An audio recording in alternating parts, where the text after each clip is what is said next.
first interesting fact was from the NPR, and it's a brief history of the AR-15. It was actually Armalite's 15th design for a firearm, hence why it was called an AR-15. Second interesting fact came from the NSSF, and it was that in 1959, after Armalite's failed attempt to sell their design to the U.S. military, they actually sold it to Colt.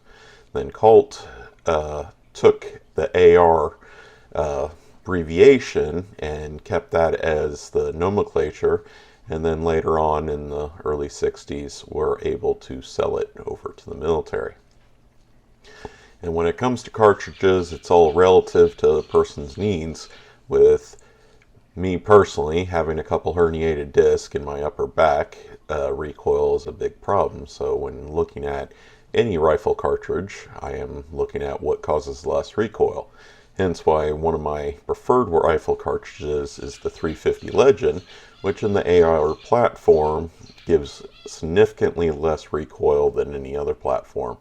So the nice part about that is I can have one lower receiver but multiple upper receivers, so I can use it for the 5.56 and then change out the upper receiver on the range, just taking out the two pins and putting on an upper receiver for a 350 Legend. And also in East Texas, hunting wise, it's an ideal cartridge because most of the time the brush is so thick that you can't see more than 100, maybe 150 yards in front of you. So it has enough stopping power to take down any game that you'll see in East Texas.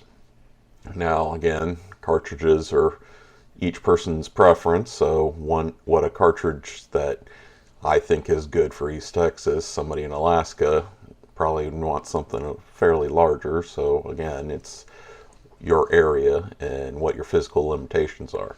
But for me, 350 Legend is the best cartridge.